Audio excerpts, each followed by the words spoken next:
The All Blacks defend their fortress in a nail-biting clash in Auckland as Australia win it at the death against Argentina, and the Black Ferns in France make a statement ahead of the Rugby World Cup quarterfinals.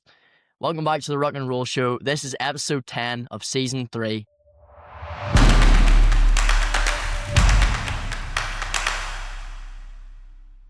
We have a full house today as Dom returns from his duty at the Women's Rugby World Cup, and we've finally caught Luke after a Springboks defeat, so he joins us as well. How are we doing, boys? Yeah, very well. Yeah, look, how are we feeling after that Springboks loss on the weekend? He came on all sad onto the video call this morning. You should have seen him. How are we feeling? Well, I'm feeling a bit rough, but we'll take it. We've still got next week, this weekend, to worsen the suffering, but we'll see what happens. Yeah. Well, Scott Robertson has been saying that Rassie's potentially had a few late nights. Look, have you had a few late nights yourself? I'd say I haven't had late nights thanks to rugby. It's more golf related, but I've just good because this is a rugby show. Yeah, thanks for that valuable information there, Luke. But no, I think this year is a bit of a write-off year for the Springboks. You can look at the average age of the squad coming through now. Oh my days! Oh No, goodness! No. Oh, My case is going into this year. I was overconfident. I was overconfident, but this year is a write-off at this point. We've messed up. Everything's gone wrong. We'll tumble down the standings, but at least you're below Ireland, though. I'd just like to point out. You guys haven't played since the Six Nations. We'll see what happens in the autumn series. Yeah, well, that's but true. I think I'll take it for now. But I do think all we have to do now is just blood young players. You know, we're still missing quite a lot of our big guys, which is annoying. Dom, you're checking your head here. What's missing Elric Lowe and Cameron Hanneken has hurt us after the Jasper Wiese red card. You know, there were things that didn't help in particular, but we also I think Saturday was a bit of a weird game. We just, in those first 10, 20 minutes, we were awful, and we were chasing the game the whole way through. What about the other 80? You mean 60? Well, either way, that statement that you've just made is classic. My ball, my rules kind of, you know, you're a kid in the park, you've brought your football, and it's not going your way, so you're going, you know what, I've had enough, I'm taking it, I'm leaving. Like, you can't just go, do you know what, it's a write-off now, you know, we've had a couple of bad results, just crack on with it. It's rugby, for God's sake, man. You're doing badly, suck it up, because South Africans are terrible with it. They just, as soon as it doesn't go their way, they just throw a paddy and they chuck the toys out the van. I'd like to remind you of the way that the English media in particular dealt with the pre-match of the 2019 World Cup final, the result of the 2019 World Cup final, the result of the 2023 World Cup semi-final as well. So, you know, it's not just a South African thing. Very much a South African thing. No. I think you can find plenty of sources saying the otherwise. As the Irish supporter here, I'm just going to come in and say he makes a valid point there about the media hype around the Rugby World. Although that was 6 years ago, to be fair, so it's a little. I said in 2023. Anyway, I'm glad you let that one go, Luke. England. Before you vent anymore, we're going to go down into this sort of the rundown of the show, what we've got happening today. So obviously, Luke is giving you a little sneak preview into his thoughts, or his rather morbid thoughts about the Springboks' loss on Saturday. So we'll be doing a roundup of the Rugby Championship, the last group stage round of the Women's Rugby World Cup, Uruguay, Canada and Tonga all qualifying for the Men's World Cup in 2027, and the top 14 getting underway this last weekend. So boys, I think we'll spare no more of Luke's blushes here, and we'll just get straight into that All Blacks South Africa game. Well, what was our thoughts on that? I thought, as I said earlier, we were outplayed in that first 20. We were chasing the game afterwards. We picked up at points. You know, we did outscrum the All Blacks. I don't know if you guys saw the mega one we did, the mega shove. You know, stole the ball on their own feed and then went on to score from it. That is the only positive I can take from it, so I'm going to mention it. I think the first try, and I've seen a lot of people talk about this, a lot of neutral pundits say, actually, you know, that is a 1 in 100. Narrower falls there and is able to get up. LaRue had made a perfect read, but, you know, still LaRue Maybe he should have preempted if Noro had fallen. Sorry, he should have been there, weight hanging back a bit to make the hit. All around, I think the All Blacks looked very good. They fixed the aerial game a little bit. Their line out in the first half was very, very good.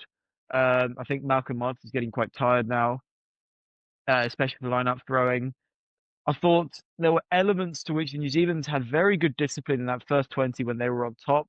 When the pressure started mounting, there were errors. I don't really want to go too much into the refereeing because that didn't cost us the game, but it's just an interesting Well, thing that's to something that's say. been brought up quite a bit in terms of the refereeing and around the breakdown within the Of last sort of 20 minutes, which you had sort of said. oh, a straight yellow card for What was your Quacker. thoughts on that? What was your gripes with Carl Dixon's decisions? A straight yellow card for Quacker in the 5 meters, and no yellow cards for New Zealand in the 5 meters. But also he was coaching New Zealand. Around the rucks, he was telling them to move out the way. He was giving them extra time. The nines had more time to play the ball than the South African nines did. It felt a lot more rushed in that aspect. I don't think that cost us the game, but it certainly didn't help. And I think, especially the end, Savea wasn't legal on that turnover. Um, he came in on the side, and it's a still excellent Well, you could effort say to not that, be but cleared off. you could also But say it just certain Vessels when he turns the ball over has he yes, released he is correctly? because yes, But he it is. So looks very actually, in a similar maul, no, from so a it's different. spectator's eye. It looks very similar to those two situations. So Would you say? legally, the vessel's turnover comes off a breaking maul, which means actually that there's the onside line is a bit weird after a maul, which means so he was always onside and able to make the steal, whereas Savea, it's on the base of a tackle, so he's got to come in through the gate. So although yeah, they look like similar situations, actually Vessels was completely legal, where Savea in his 100th test, fantastic for him. It's I think it's a 50-50 one. As you say, I think the Springboks can't really blame the referee for the loss on Saturday. But you go back to that Narawa try in the first 20 minutes. New Zealand just classic, just so clinical in that. And Finlay Christie, who we had talked about pre-game last week, we were a bit worried about him coming in as the third choice scrum half. But how well did him and Beauden Barrett control that game in that opening 20 and sort of give the All Blacks the impetus that they needed? I think Barrett was definitely the key player there. I don't want to be slagging off the rep, but Christie definitely was given more space to play, and I think that helped his game. Just we have to be honest here. Christie was given a bit more space to play, and it really helped his game. If he was borderline touched, it was a penalty within the 1 meter zone, which is a stupid rule in my opinion anyway.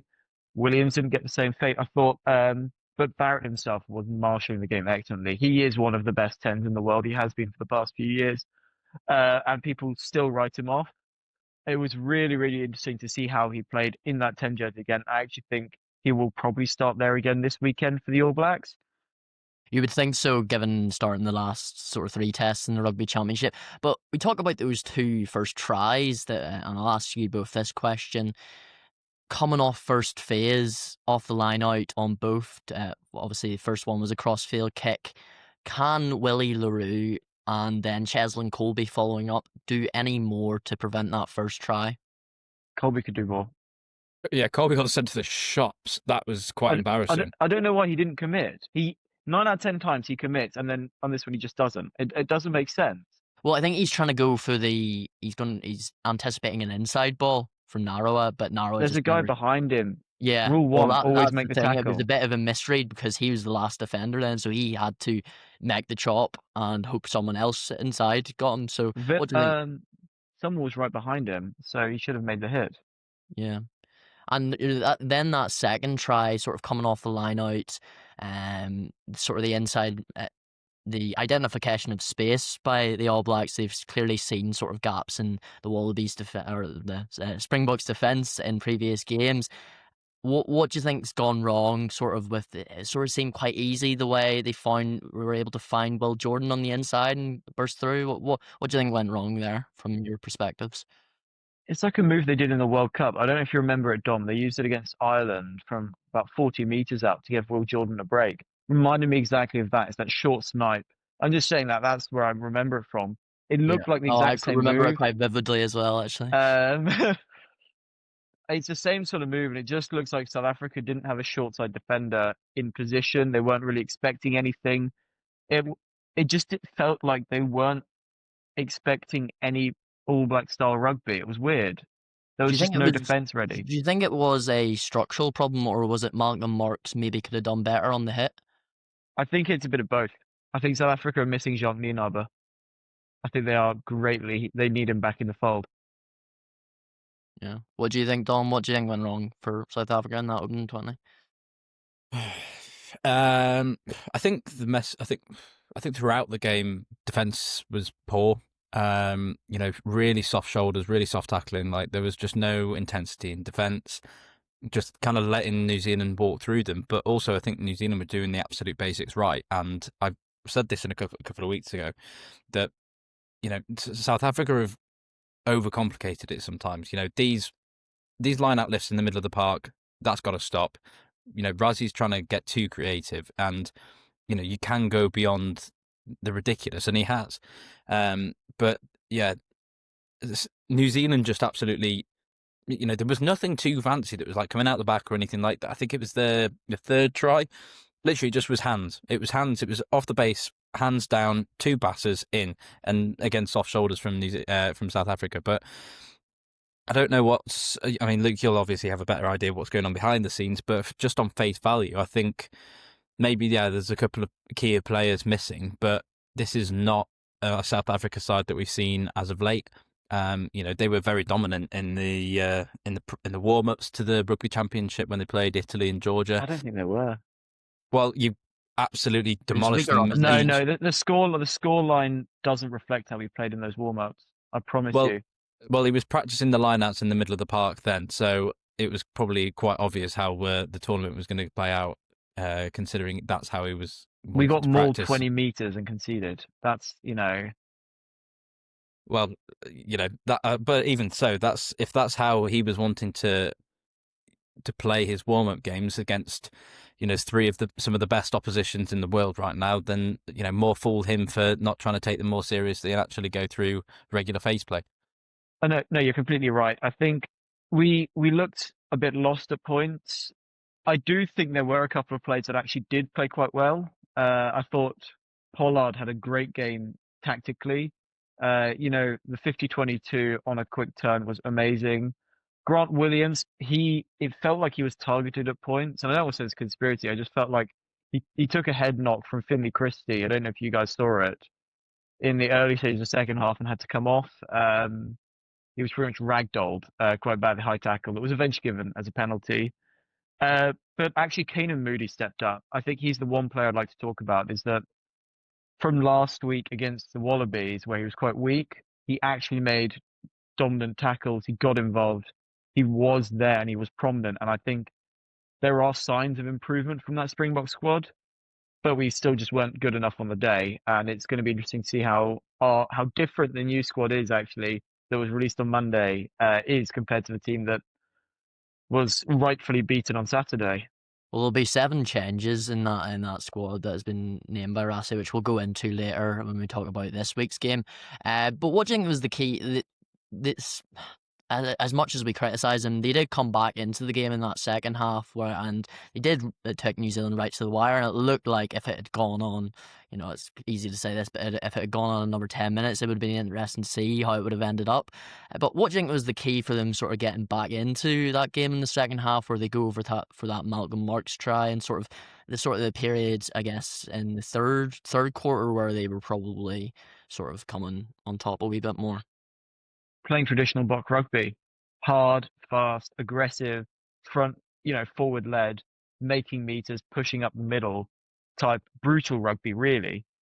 That's what it was. It was playing that brutal style of play that actually South Africa's quite good at, letting Pollard marshal, no fancy work. And again, that scrum, that was possibly the best statement of saying, we're not out yet. Yes, they did go on to lose, but that scrum says a lot going into this weekend, that they can do that without their main 8th man. Well, that's the one thing with the Springboks that you will always have. You'll always have a dominant scrum, and no matter what, that'll always give you opportunities to get back into game. And that was quite key for that on Malcolm Mark's try in terms of you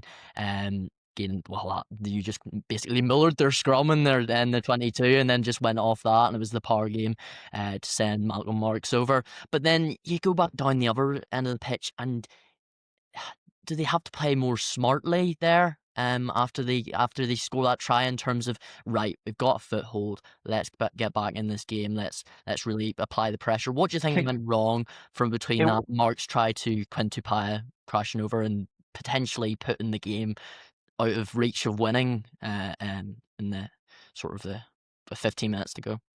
It was the accidental offside off the kickoff, which I thought was quite harsh. You know, you've got a lifter there, but the ball's gone past the lifter to the player behind. You've given it straight away. You haven't allowed for the lifter to get out the way. It feels a bit harsh. And then Quokka is yellow carded again quite harshly. The reason I'm saying is that there was no warning. It was a second penalty, which actually the reason is that it's a cynical play, yes, in some elements, but actually when you compare it to other plays that New Zealand did in their own 5 meter, which weren't given a yellow card, it's about the same. So you either yellow card for both things or you yellow card for nothing. So to me, it feels harsh that South Africa lose a player when New Zealand had done the exact same thing, and it's fine. I don't think it was exactly the same thing. Quokka, in that scenario, the ruck had already been formed. He'd gone completely in at the side, grabbed the ball, claimed it, and you're a professional rugby player. You know that's against the rules. So one, you've done something stupid. Two, you know that it's wrong. So justifiably, you've been sanctioned for it, and it's absolutely should be a straight yellow. To me, though, the thing is that the entire game, the ref, whenever New Zealand went to do the exact same, was coaching them away. As soon as Quokka goes to do it, he just pings him. He didn't call no. He just watched it happen and then gave the penalty. And to me, that just feels like inconsistency.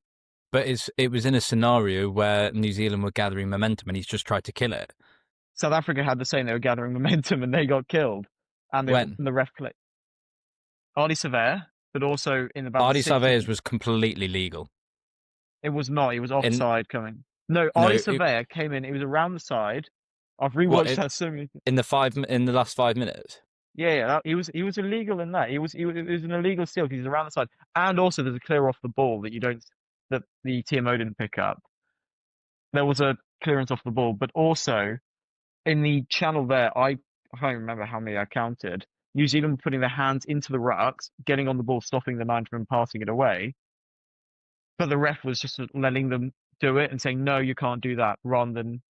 So that's killing momentum, like Quokka did. Yes, Quokka was a bit more dramatic, but it's the same sort of thing, and those should have been penalties. It's just, for me, it's inconsistency the whole game. But again, why did Quokka do it? I think he's been a bit of a penalty magnet lately.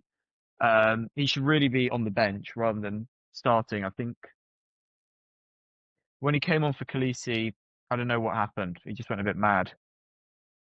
Yeah. I mean, you can't deny though that it's not a great situation for South Africa at the minute. No, it's not. I don't know what's going on with us.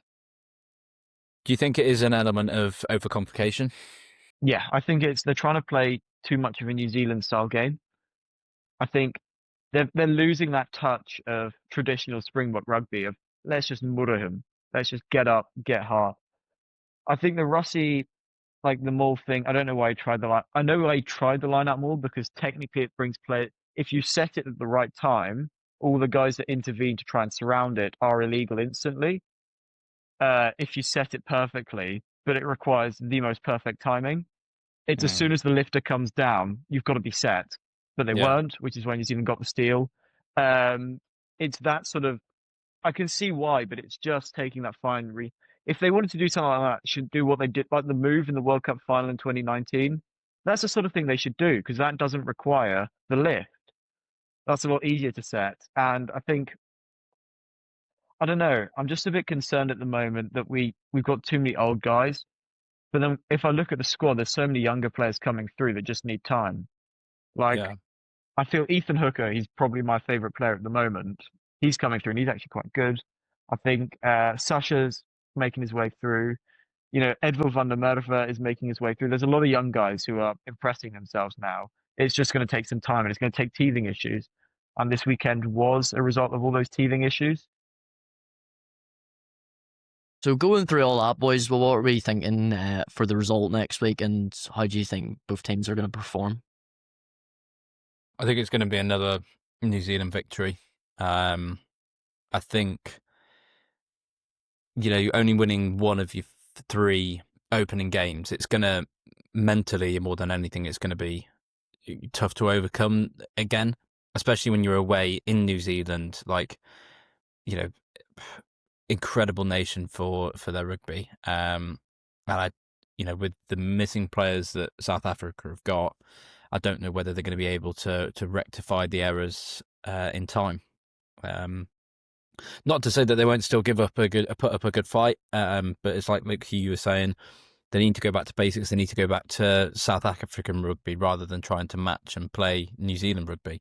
Do you think play your own game?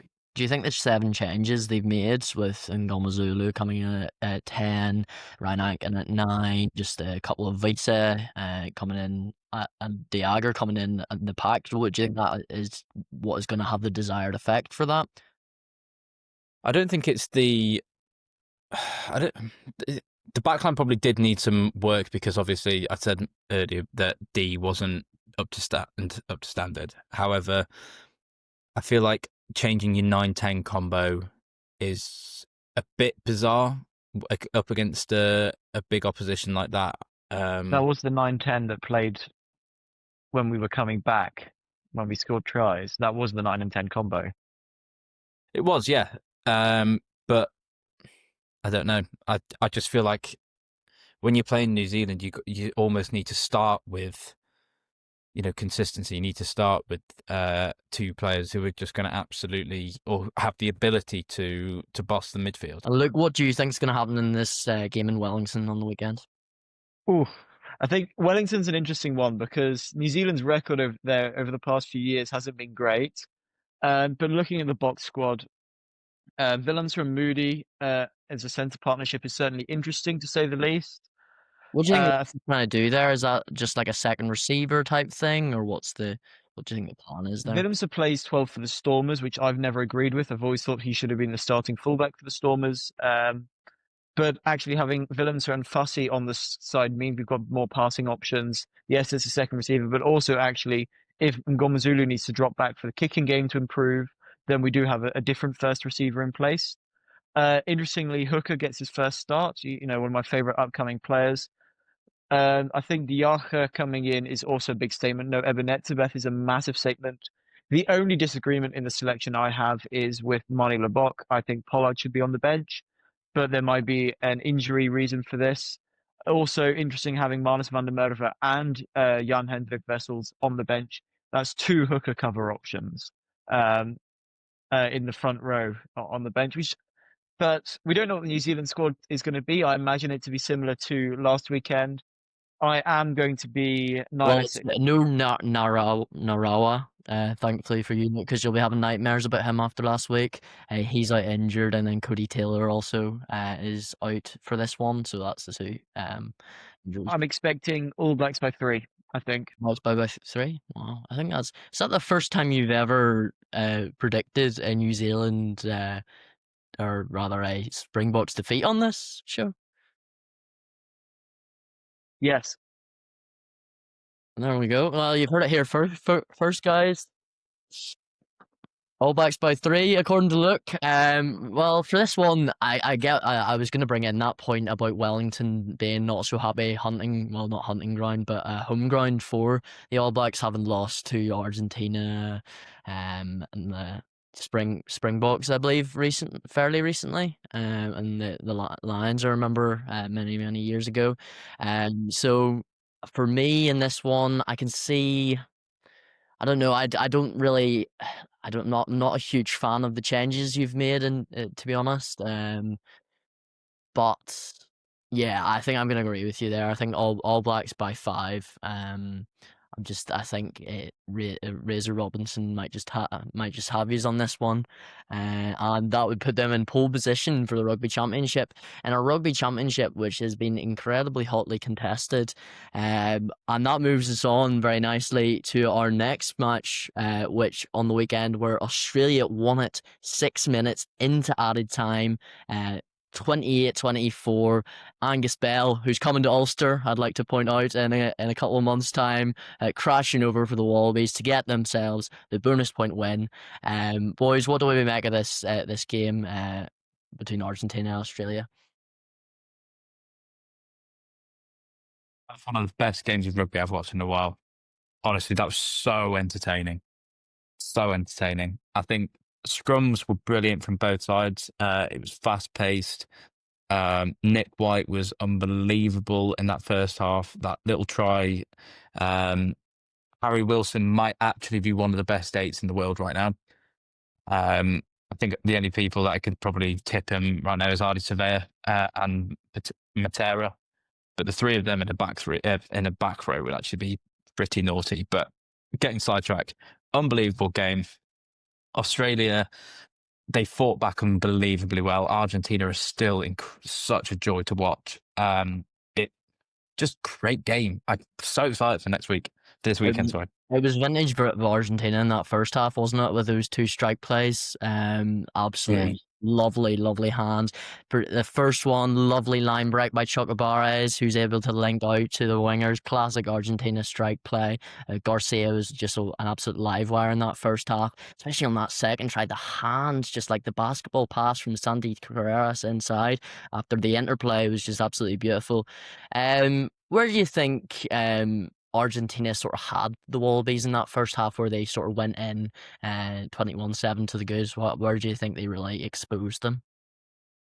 Speed, I think, similar to how they played against New Zealand. Just speed. I think that's what kind of catches people off, because they can turn it on and off really quickly. They'll either be hammering you and be really physical, or they'll just kind of like boo. Surprised you with a bit of a quick break or something, and just. But yeah, Choco Barras, he was unbelievable. Mateo Carreras as well on the wing, he was class. Obviously, Santi Carreras doing Santi Carreras things, just absolutely bossing it. I'm just very excited to see him play for Bath next year. Yeah, it's turned into a bit of a Bath super team, that, isn't it? With Aaron coming in as well from Racing 92.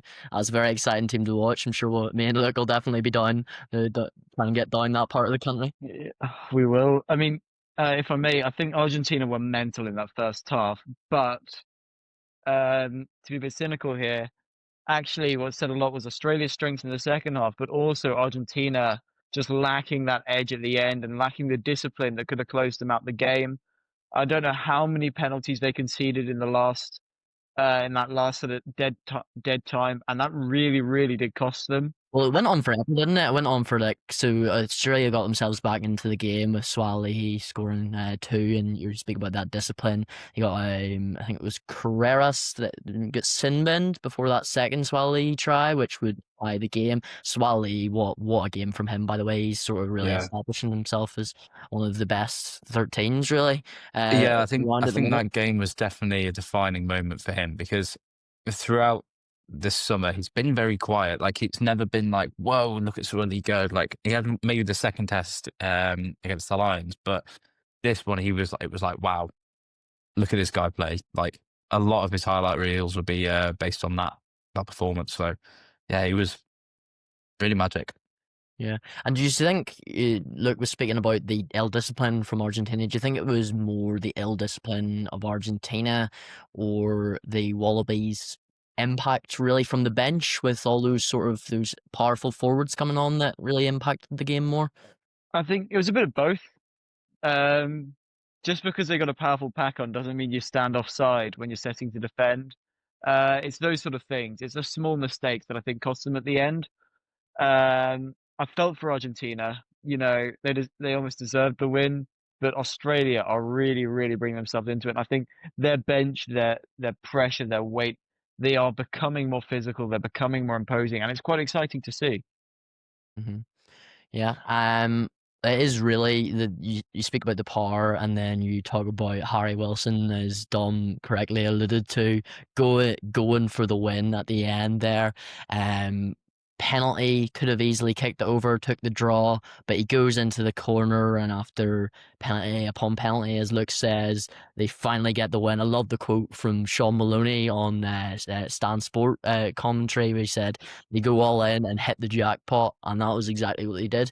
How key do you think Wilson has been in the sort of I guess the remontada, if you will, of Australian rugby?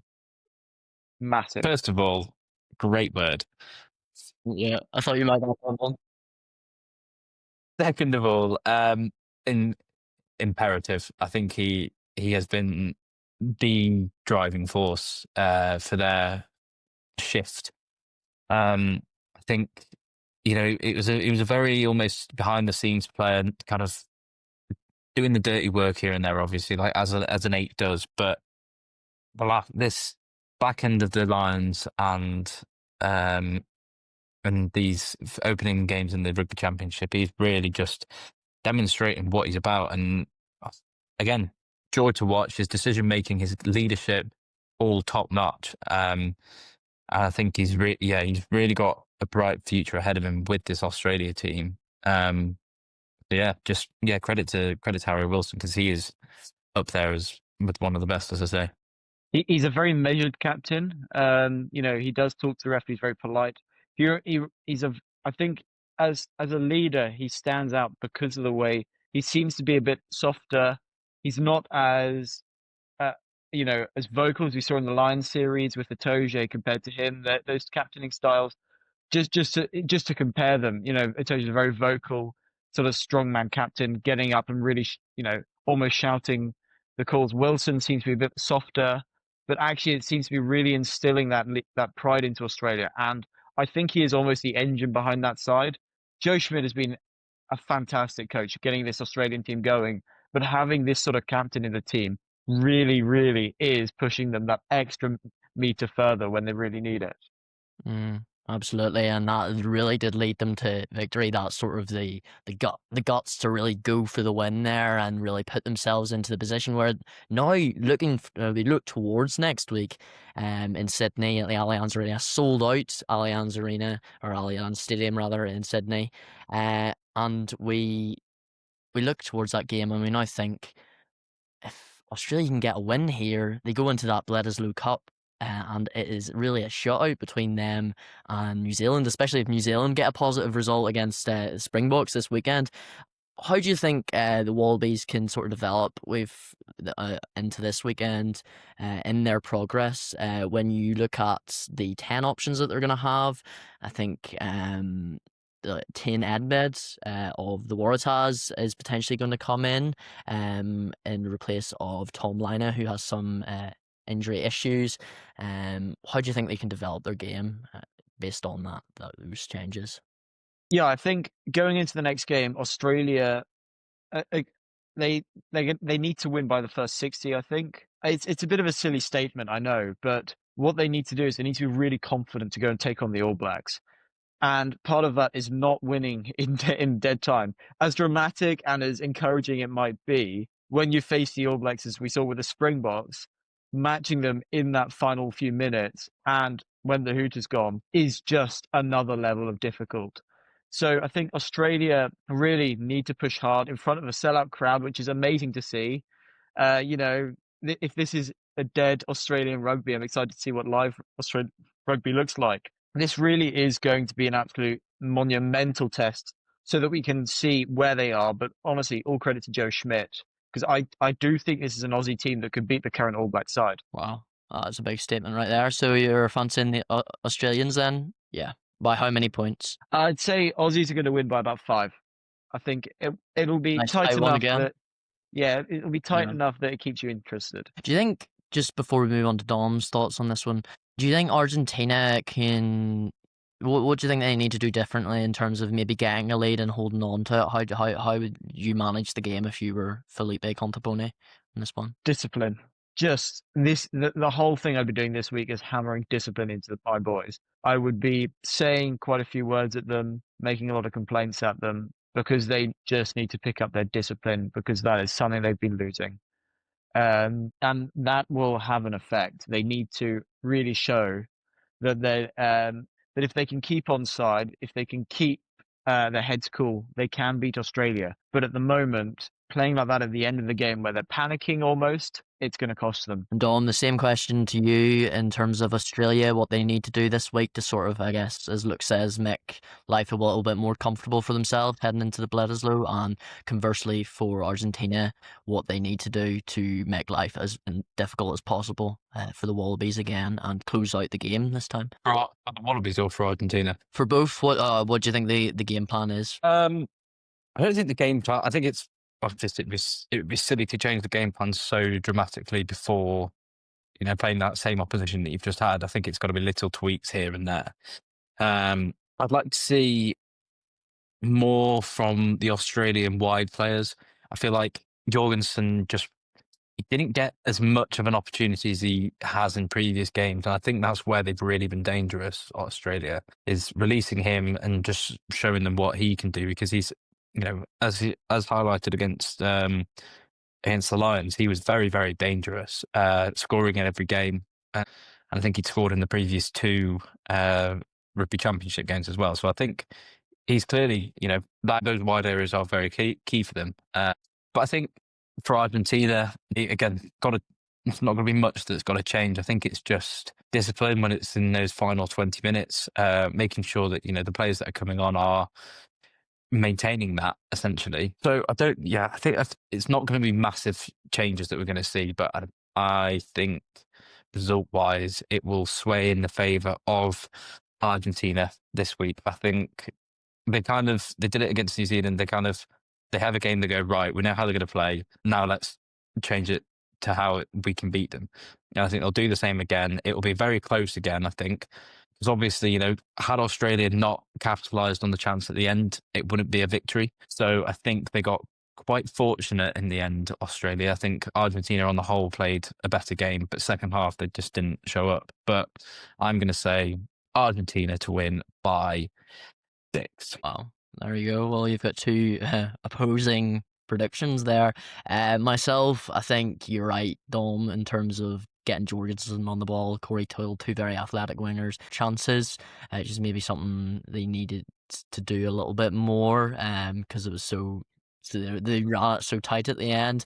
Argentina, right, if they can hammer in that discipline and that sort of when defending and sort of really drill up in defence, I think that would be key for them. But I'm gonna sway on the side of Australia on this one. I think they've built real momentum. I think the fact that they're home in front of a sellout crowd, I think that just the momentum's with them, and I think they'll just about have enough. I'm gonna go for Australia by 2 points, I think, this week, which would be, that'll be quite a watch, and I'm sure it will be quite a watch. But moving on to another couple of games which were quite a watch, the Women's Rugby World Cup has now entered the quarterfinal stage after a magnificent round 3 in the tournament, where we saw statement wins from France and New Zealand, England getting a good hit out against a tough Wallaroos side, eventually putting them to the sword quite well.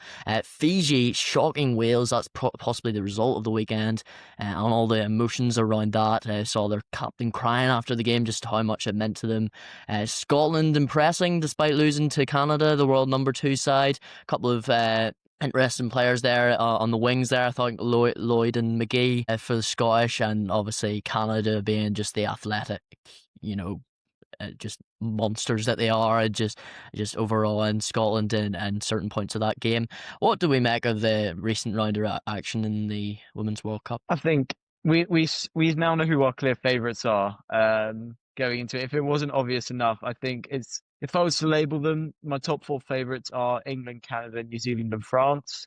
France really took the women box to the sheds, and it was a hiding. Not a good weekend for you, look. Not a good weekend for me at all. But just on pure rugby, fantastic game to watch. I thought France look in a very, very good shape, and I think France's style of play looks like one that the Black Ferns will struggle to face against, say if they meet in the semis or in the final. I can't exactly remember the route. I do have to Well, the apologise. route is so on one side of the draw we have New Zealand, South Africa, Canada, and Australia. Okay, so they meet in the A final. possible game between those two would have to be in the final there, and then on the other side you have France, Ireland, England, and Scotland on the other Well, side. France, All England would be basically all the Northern Hemisphere sides on the one side of the draw, which is very interesting because we've seen a lot of those matchups quite recently in the Women's Six Nations. France, England could be tasty. I do just like the shape of France at the moment. I think they are looking very, very good. Black Ferns are still dominant all around. I think if we talk about that game against Ireland, they've just shown how class they are because this is an Irish team that are resurgent and actually quite good. So for New Zealand to put that on them says a lot. It was really impressive because Ireland made it difficult in that first half. They came out fast. They could have scored early there, and then it's just the way New Zealand just took it away from them. Sorensen McGee on the wing, the 18-year-old, absolutely superb, a hat trick in that game. She's going to be an absolute handful for South Africa in the quarterfinals. We're going to go to our man at Franklin Gardens. Who was doing a bit of work for the Women's Rugby World Cup. You saw France first up. You saw them in front of your own eyes. What thing would you highlight out of France's game that's going to be so difficult for other teams to face? Oh, I think I'm going to go slightly away from rugby to begin with because I just want to shine a light on this because it was incredible to see how many French fans were there. It could have, that could have easily been a home game for France, played in the south of France somewhere maybe. But it was the turnout they had was crazy. La Marseillaise was absolutely shouted to the rafters, and it was brilliant. I mean, I must admit, I did have a little join in myself, but it was brilliant on that side of things. So I think the psychological aspect will definitely play a part because they've got a big crowd, they've got a big following cheering them on, and I think that's always going to be a nice factor is that, people are behind you. I think in terms of the rugby, they are just, they're physical, they're not afraid to get stuck in. It's similar to, and I think that's the main thing that you see in the women's game.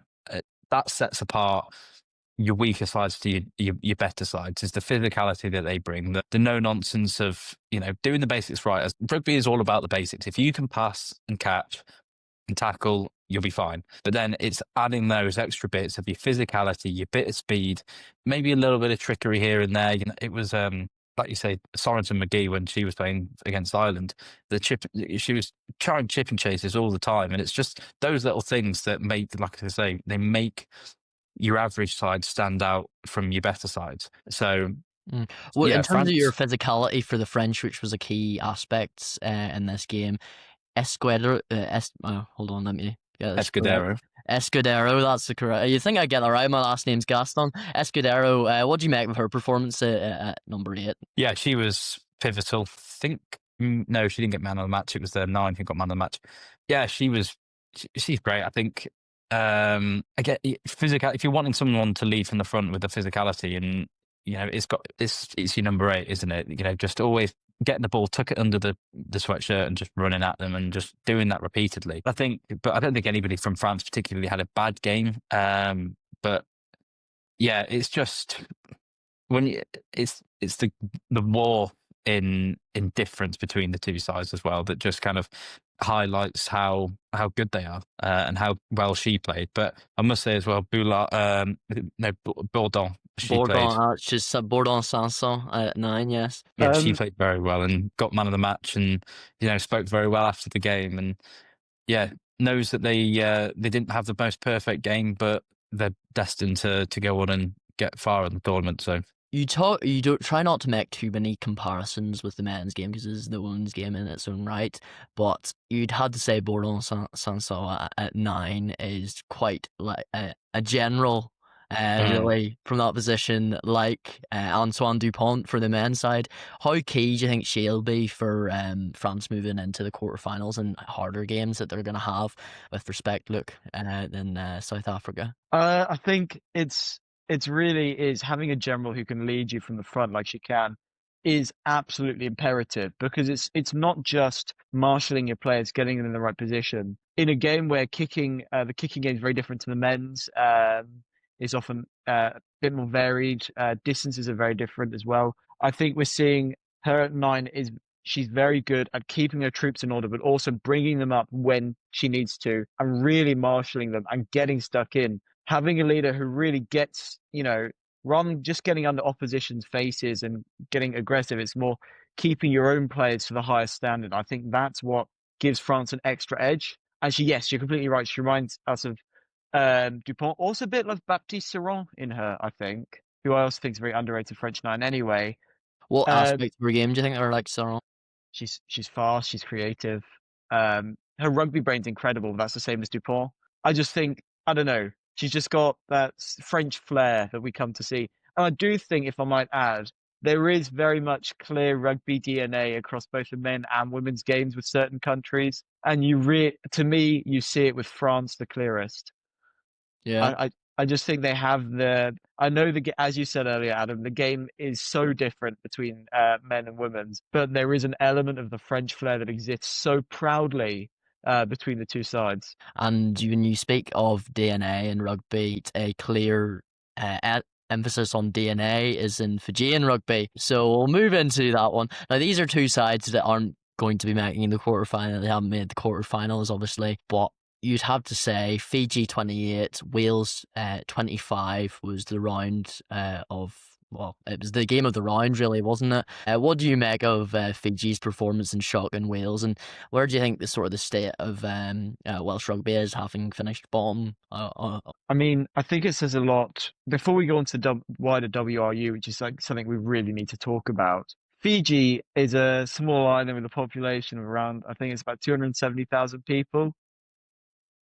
To produce that, to travel all the way here to produce that level of performance and really do their people proud, it's just incredible. And I think they're a special bunch of players, and I hope that like teams like Fiji and Samoa receive more funding, because I want to see them play more. Yeah, it was. I think they'd put some points on Scotland as well, who are quite a strong team as well. And you talk about Scotland, they put up a great tussle against Canada for a long spell as well. Canada, obviously world number 2's one of the 4 teams that you'd highlighted there, look, as the key favourites. What did you make out of this game from both sides in terms of looking forward to the quarter-final stage, where Canada will face Australia and Scotland will face England? I think Scotland does have gaps in its game. I think Scotland, they've recovered a lot. They're not looking as shaky as they have been in previous years. But Canada, my oh my, what a team! They are world number 2, but I think they could be world number 1. They are. I think Squidge Rugby labelled them as one of the most creative teams, or if not the most creative team in world rugby at the moment. I think they've got some tricks up their sleeves. And it also shows you what a country can do with any level of the game when they're given the right funding. Canada in the men's game has sort of fallen off a bit over the Kingsley Jones era, but the women's team under Sophie de Goody in particular, just incredible. And I just like Canadian rugby. I don't know how to rephrase it. There's just an element to them, which is they're physical, they're fast, they're everything any team wants to be. Yeah, and their opponents, Australia, faced England this weekend. So we'll move over to the Englishman in the discussion here.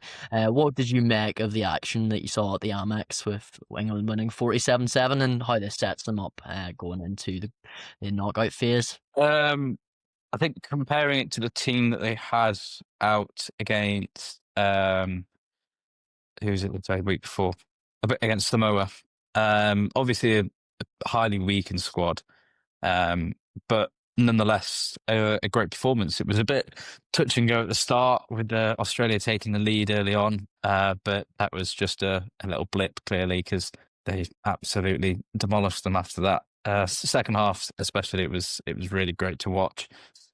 Shame for Ellie Kilsden that she'll be missing the game against Scotland, because I'm sure she would have absolutely wanted to sink her teeth into that one. But the depth that England have is brilliant. I was quite surprised to see Roland not starting after having such a dominant performance against Samoa, but everybody played their part. Is it Georgia Harrison? She was brilliant off the boot. Hannah Bottoman again having a great performance. We talked about her a couple of weeks ago, Adam. Just everyone, just doing their part, just playing really well. And I think the cohesion and the relationship that the England women's squad have together is probably the strongest amongst all the other teams. Every time you look at them and look at clips of them, they're just such a tight unit, and that's so important when you're going through a tournament like the World Cup. I would just like to move on to the Wales aspect of all of this, though, because we've spoken in the past about how the men's game is going at the minute with, the cut down of 4 to 2 teams or 3 teams, whatever they may decide.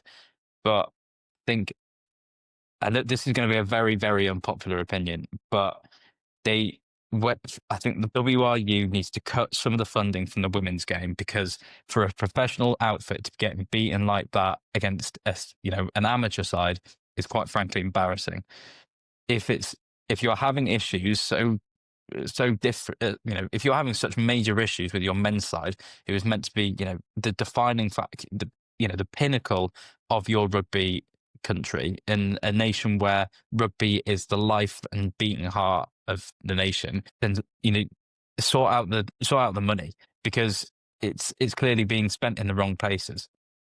I'm not saying that to it's no disrespect to the women, because I think I'm an advocate for the women's game. I think we should be doing things to grow the game. But when Wales are in such a dire position with financial issues, cutting down of teams, and the men's team performing so terribly as well, I think the focus needs to be reset and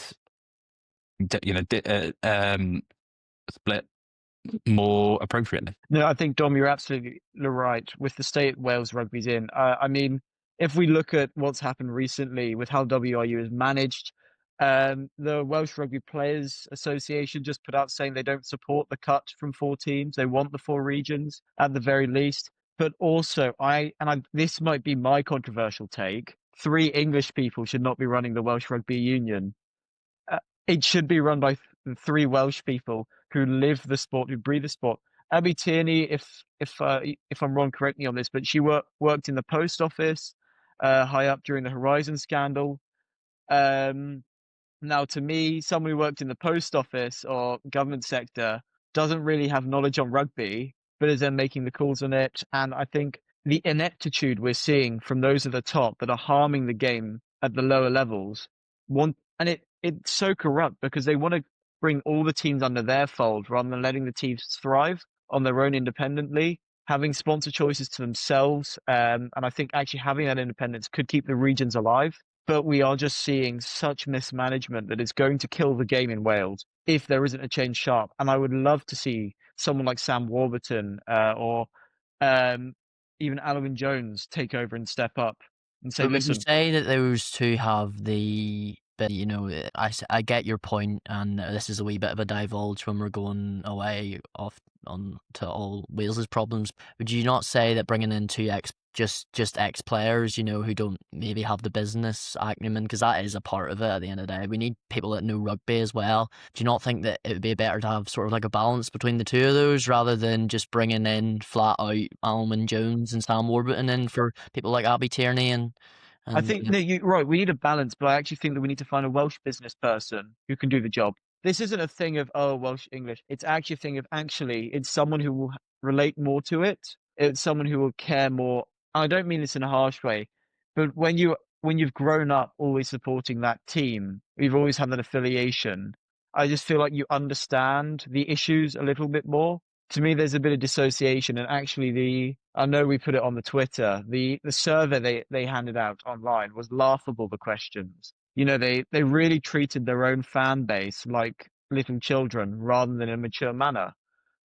And I think it's an indictment of how poor those at the top of the WRU in knowing how the fan base feels. Because if Wales were playing better in the men's game, they would generate so much more money that they could invest into the women's game or into the regions or into youth rugby. So really, they need to sort out their act and get the men's game going, because then the money can go into the women's game as well and bring them back up to where they should be, which is a top team. I think, yeah, you're speaking about Abby Tierney there. Just I think she was in the civil service, before she was who came in. But I take your point there. But it is big news coming out about the Welsh Players Association not obviously going directly against what the WRU are proposing, and very interesting with what you have said about what you would do personally in terms of to change things. But moving back to the Women's Rugby World Cup,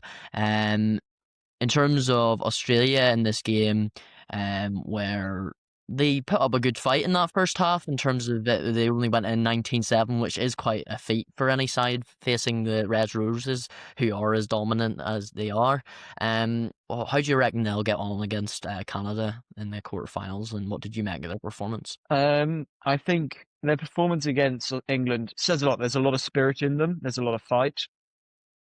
But I think they sort of collapsed at the end, and it's just that it's lasting the full 80. I think England and Canada are similar positions, with the physical game, but Canada to me is just a little bit more creative. I think it'll be quite harder. I'd expect a tighter scoreline, but I don't think the Wallaroos will beat Canada. I think Canada will come out on top, and we'll see Canada go on to face England. Oh, sorry. Canada will face New Zealand or South Africa. Well, I think Canada will go on to face the Black Ferns. Sorry, I'm still. Sorry, I apologise for this, but I think Canada will go on to face the Black Ferns in the semis, and that will be a titanic battle. And we move on to your lead us on quite well to our predictions for these games. So we've got New Zealand, South Africa first up at Sandy Park at 1 p.m. on this Saturday. What do you think South Africa could do to even lay a glove on the Black Ferns, who looked as dominant as they did? There's a great Afrikaans, and it's mura, and it basically means to beat the living out of you. That's what they got to do. It's just throw everything into scrum, maul, rucks, just get physical. And I think that the women box have that DNA in them. Libby Janssen van Rensburg has been incredible. Nadine Roos has been incredible as well. I think there are some real talent in that side, but it's just, there's a bit of a performance cap, and I personally think it's due to funding as well.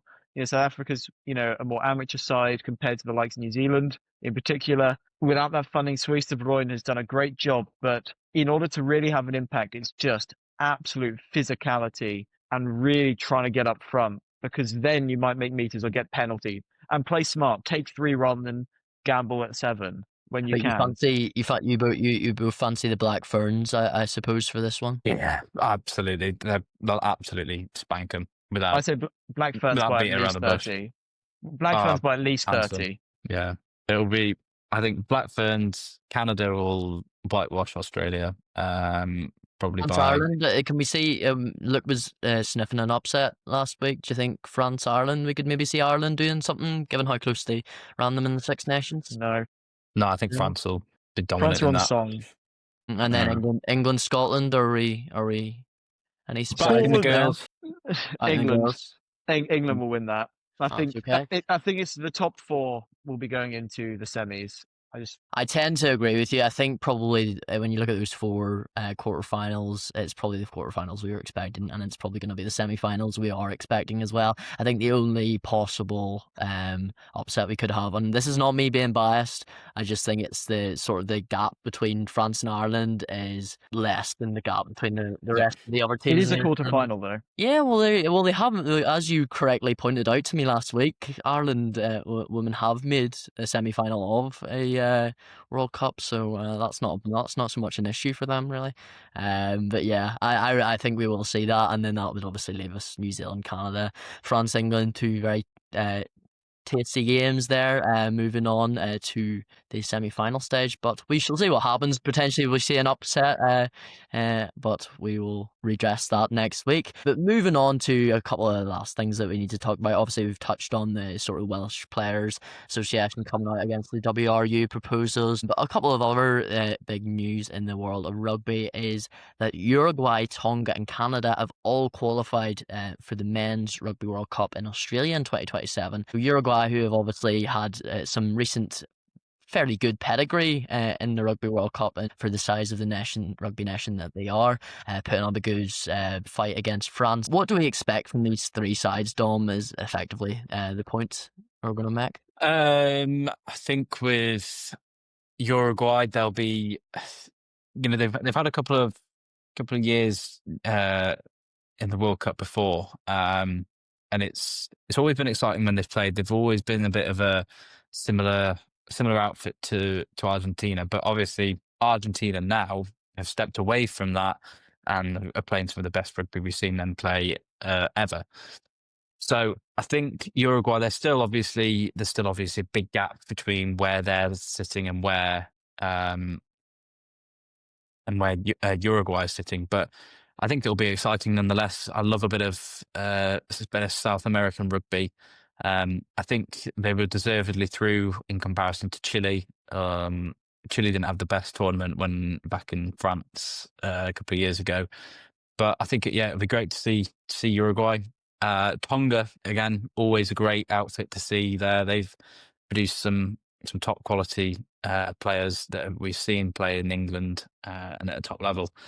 And then the final team, who did you say it was? Yeah, it was Canada. Canada, yeah.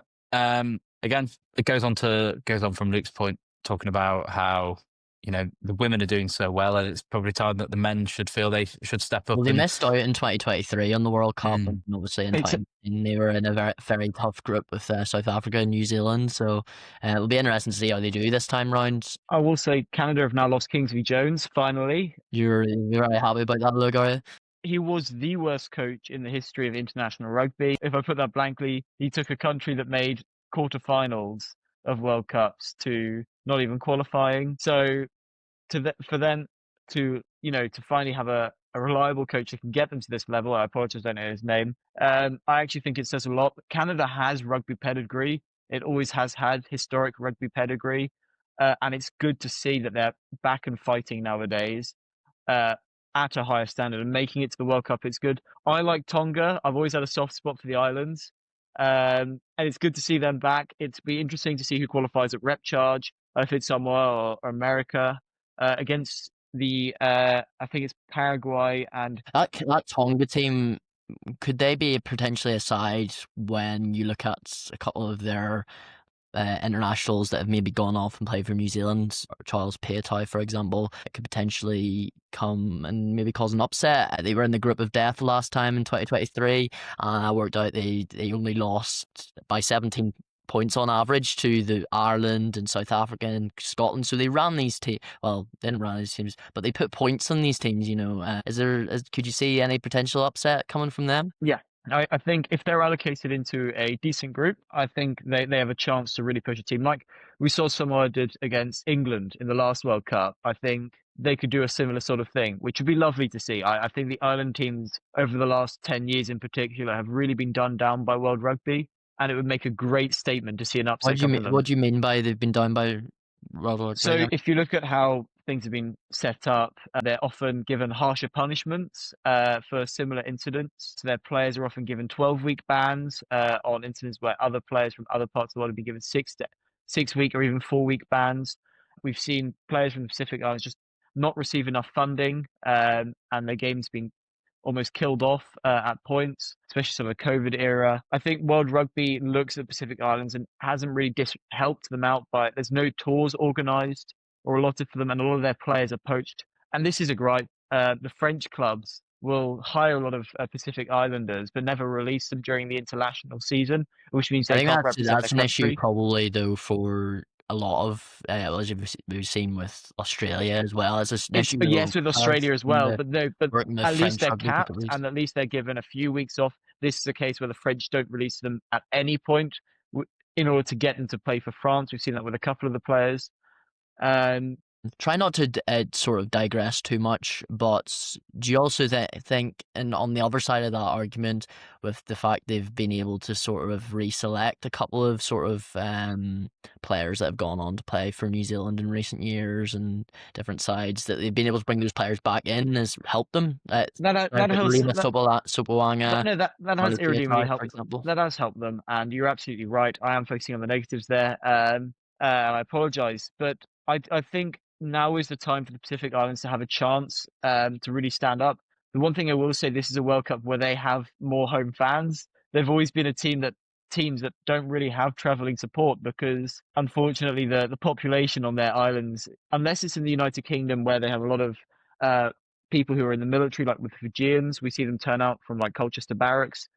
We don't often see many of their fans at games. So it'd be lovely to see more Samoans, Tongans, Fijians, because there will be more in Australia. And I think that will really add to their spirit when they play. And it'll be great to see that sort of impact. Well, it'll be interesting to see from all three of these teams who have come through with decent rugby pedigree, as you say. Canada's new coach, just for anyone wondering, is Steve Meehan, who has previously coached Bath. So that'll be interesting to see how he does with that job.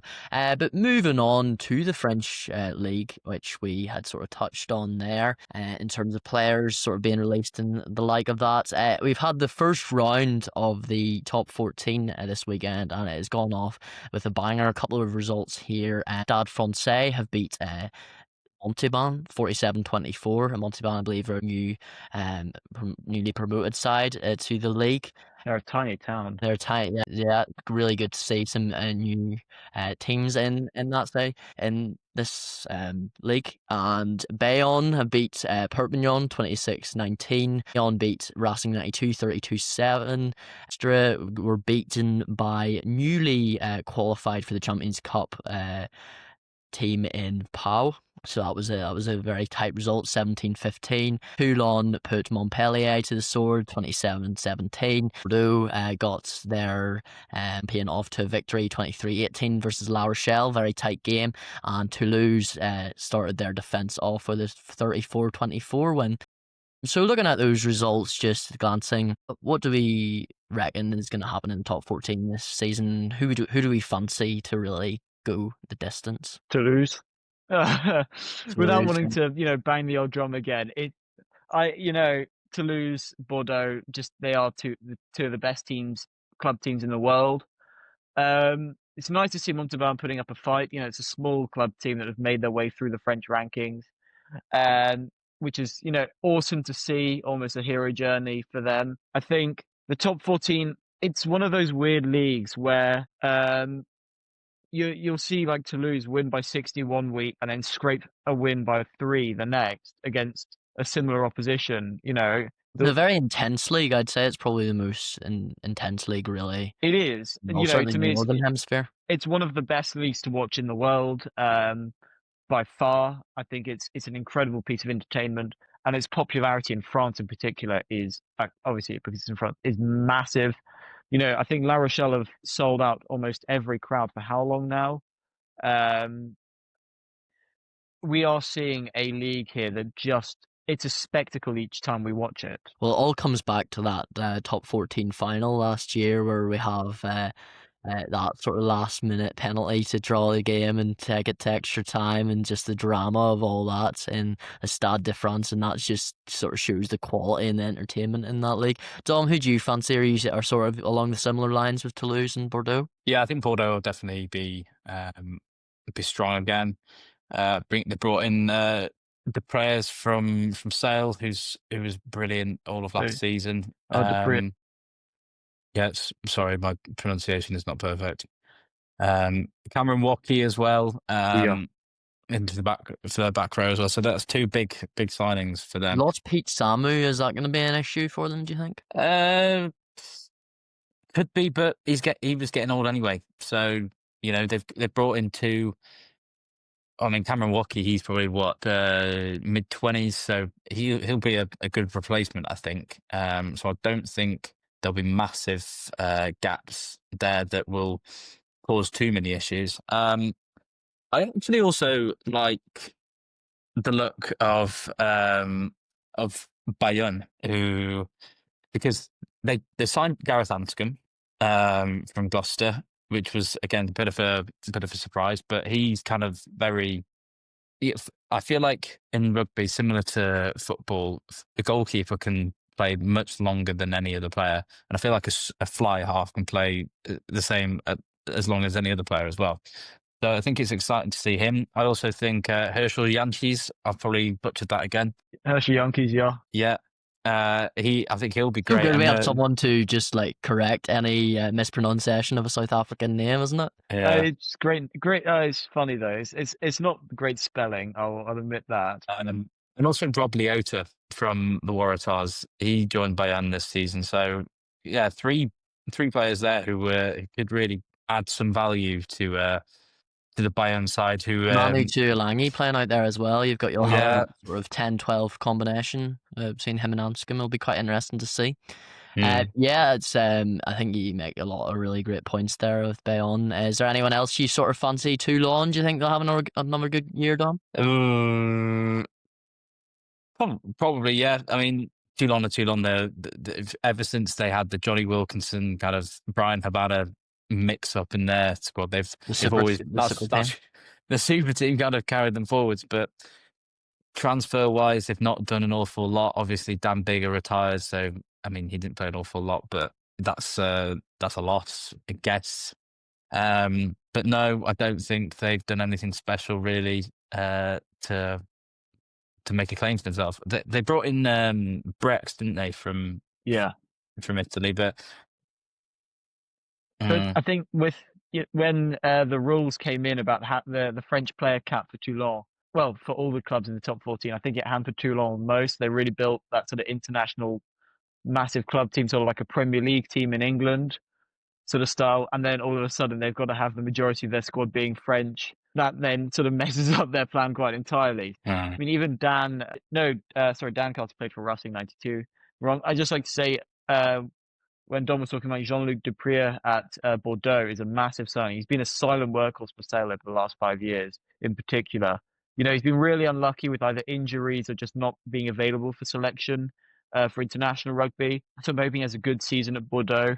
I would also like to say about Racing, what we've seen, there's almost a fraction between players and management. We've now had another year of another player being called out by the owner of Racing, almost insulting them in the media after they leave early. Wait, vulgarly insulting them, saying how you want to be sick. With Owen Farrell facing some pretty harsh insults, and we saw Sia Khaleesi being called transparent. I think it says a lot about the club. I never expected it from Racing, but I think they aren't looking to have a great season either. I think there are issues in that club, which will be interesting to see how they get along. I just think it would be one to watch, not in the way of, well, they're going to win it, but more actually under this sort of management, how are they going to play? There is a lot to digest there with the top 14. We could go on all day, but we'll finish there, boys. It's been a bumper show. Discussing really all things from the world of rugby, whether it be Rugby Championship, Women's World Cup, new Rugby World Cup qualifiers in the team, and a little sprinkling of Welsh drama in there, as always. But thank you very much for coming on. That is episode 10 of the Ruck and Roll Show, and we are out, but we'll see you next week.